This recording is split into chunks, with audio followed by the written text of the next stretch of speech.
Hello बच्चों, स्वागत है आपको अपने चैनल बोर्ड मैथमेटिक्स पर। जैसे कि बच्चों आपको बताया था क्लास 12 के बच्चों के लिए हमारा बहुत ही शानदार बैच चल रहा है 0 to 0 बैच, जिस बैच के तहत में आपको धीरे धीरे एक्सरसाइज आपके लिए कराई जा रही है। तो जिसमें बच्चों आज हमारी एक्सरसाइज 4.1 चल रही है। जिस 4.1 एक्सरसाइज जो चैप्टर आपका आप भी वाला सार्डिंग वाला चैप्टर है, सार्डिंग वाला आपका चैप्टर चल रहा है, जिसमें भी बच्चों आपके 5 क्वेश्चन 5 नंबर तक कंप्लीट हो चुके हैं। तो आज आपका 6वां क्वेश्चन है, तो इस 6वें क्वेश्चन को आप शानदार तरीके से समझेंगे। तो चलिए बच्चों आगे सेशन को शानदार तरीके से स्टार्ट करते हैं। जो इस बच्चे चैनल पर नए हो तो प्लीज चैनल को जरूर सब्सक्राइब करें, वीडियो लाइक करें, कमेंट करें, शेयर करें। So let start. देखिए बच्चों, इसमें दिया है सबसे पहले यदि ए बराबर, सबसे पहले दिया आप ए बराबर एक आपको दिया है, तो सार्डिक ए का मान, ये जो चिन्ह है जैसे ए लिखा है, ए के ऊपर ये दो लाइनें खींच दी, ये सार्डिक का चिन्ह है, यानी सार्डिक ए, सार्डिक इसका मतलब है सार्डिक ए। तो ये और ये आव्यूह का चिन्ह है। आव्यूह मैं आपको पूरा कंप्लीट करा चुका हूँ, तुम क्लास में पिछली वीडियो में देख सकते हो कि आव्यूह किस तरीके से कराया है। ठीक है, तो सबसे पहले क्या दिया है, आव्यूह ए दिया है।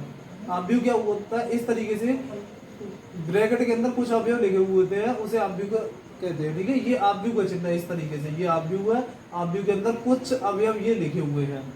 ठीक है, अब इस आव्यूह को हमें सार्डिक में चेंज करना है। इस आव्यूह को किस में चेंज करना है, आव्यूह को सार्डिक में चेंज करना है। सार्डिक में चेंज करने के लिए तो इसके ऊपर सार्डिक का चिन्ह लगा देंगे। किसका चिन्ह, सार्डिक का चिन्ह लगा दिया, और इसके ऊपर भी आव्यूह को चिन्ह उठाकर सार्डिक का चिन्ह लगा दिया, क्योंकि सार्डिक एक ही मान आपको निकालना है। तो देखिए सार्डिक को कैसे सॉल्व करते हैं, पिछली क्लासों में भी सीखा, आज ये 6वां क्वेश्चन है, इसे समझेंगे। ठीक है, 5 क्वेश्चन हो चुके हैं। तो जब भी सार्डिक में 3, अब यहाँ देखोगे बच्चों, मैं ये कई बार बता चुका हूँ आपको। देखो कितनी पंक्तियां, 1 2 3, 3 पंक्तियां हैं, 1 2 3, 3 स्तंभ है, यानी पहला कॉलम, दूसरा कॉलम, तीसरा कॉलम, पहला स्तंभ, दूसरा स्तंभ, तीसरा स्तंभ, पहली पंक्ति, दूसरी पंक्ति, तीसरी पंक्ति, ये पंक्तियां हैं। ठीक है, तो अब इसे जब भी सार्डिक में 3 पंक्तियां 3 स्तंभ दिए हो तो उन्हें कैसे सोल्व करते हैं। सबसे पहले नंबर पर हम 1 लेंगे, तो 1 लिखा। अब जब 1 उठाते हैं तो 1 की, देखो 1 लेंगे हम, तो 1 की डायरेक्शन में, 1 की दिशा में जो पंक्ति होगी वो वाली पंक्ति, वो 1 की दिशा में जो स्तंभ है वो स्तंभ, उन्होंने लोग देंगे। 1 की दिशा में ये पंक्ति, 1 की दिशा में ये स्तंभ, बचा गया 1 -3 4 -9, 1 -3 4 -9, इन्हें लिख लिया। अब दूसरा जब अब इसे हटा दीजिए। ठीक है, समझाने के लिए बनाया था। अब आपको लिखना है दूसरा अवयव। जब दूसरा अवयव लिखोगे तो माइनस का चिन्ह लगाना है, पहले प्लस फिर माइनस। तो दूसरे अवयव लिखोगे तो दूसरा अवयव क्या है हमारा, 1 लिखा। अब दूसरा अवयव लिखोगे तो दूसरी अवयव की दिशा में, दूसरे अवयव की दिशा में ये वाली पंक्ति और ये वाला स्तंभ, इसे हटा छोड़ देंगे। ये वाली पंक्ति, ये वाला स्तंभ छोड़ देंगे। पंक्ति स्तंभ छोड़ने के बाद क्या बचा, 2 5 3 -9, 2 5 -3 -9, ये अवयव आपके लिख दिए जाएंगे। ठीक है, दूसरा अवयव छोड़ के दूसरे वाला अवयव लिखोगे तो ये वाली पंक्ति, ये वाला स्तंभ चला जाएगा, 2 5 -3 9, ये बचेगा। अब इतना करने के बाद अगले अवयव पे आ जाओ, -2। अगला अवयव है आपको -2। तो अगला अवयव लिखने से पहले प्लस लगाना है। सार्डिक करने का नियम ही ये होता है बच्चों, पहले प्लस फिर माइनस फिर प्लस। ठीक है, प्लस माइनस प्लस, फिर अगला होता है तो माइनस। ठीक है, तो दूसरा वाला अवयव बच्चों -2 लिखा। दूसरे वाले अवयव की दिशा में ये वाली पंक्ति, ये वाला स्तंभ छोड़ दिया जाएगा, ये वाली पंक्ति, ये वाला स्तंभ छोड़ दिया जाएगा। क्या बचा, 2 1 5 4, 2 1 5 4, ये लिख दिया।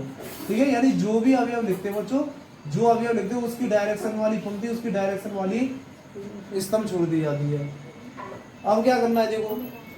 ठीक है, इतना करने के बाद 1 की जगह 1 लिखा। अब सार्डिक में, जब भी सार्डिक में 2 पंक्ति 2 स्तंभ दिए, जब भी सार्डिक में 2 पंक्तियां, ये तो 3 पंक्ति 3 स्तंभ के लिए, 4 पंक्ति 4 स्तंभ के लिए अलग होता है, तो 2 पंक्तियां 2 स्तंभ दिए हो तो उसके लिए क्या, जब भी सार्डिक में 2 पंक्तियां 2 स्तंभ दिए हो तो उसे करने का नियम ये है, इनका क्रॉस मल्टीप्लाई बच्चों, इनका करेंगे क्रॉस मल्टीप्लाई। तो क्रॉस मल्टीप्लाई के लिए -9 का 1 है, 1 × -9, फिर माइनस का चिन्ह लगाना है। 4 का -3 में 3, 4 × -3। ठीक है, जब भी 2 पंक्तियां 2 स्तंभ दिए होते हैं तो क्रॉस मल्टीप्लाई, 9 × 1 4 × 3। अब अगला अवयव -1, अगला अवयव -1। ठीक है, तो अगला अवयव हमने -1 लिखा बच्चों। तो क्या है अगली, अब इनका क्या चूड़ा करिए, 2 × -9, 2 × -9, फिर अपनी तरफ से -5 × -3, 5 × -3, 3। अब अगला आप ये देखो प्लस माइनस क्या हो जाएगा, plus minus minus, plus minus plus minus minus, ठीक है। 4 का मल्टीप्लाई 2 में 2 गुणा 4, 5 का 1 में 5 गुणा 1, ठीक है। 4 का 2 5 का 1 में, इस तरीके से। अब क्या करेंगे, एक की जगह 1, 9 एकम 9, 3 चक 4 3 12 बच्चों, माइनस माइनस प्लस, माइनस 1, 9 दूनी 18, माइनस के 3 पंजे, माइनस माइनस प्लस हो जाएगा, 3 पंजे 15, माइनस 2, 2 चक 8, 5 एकम 5, इतना भी है।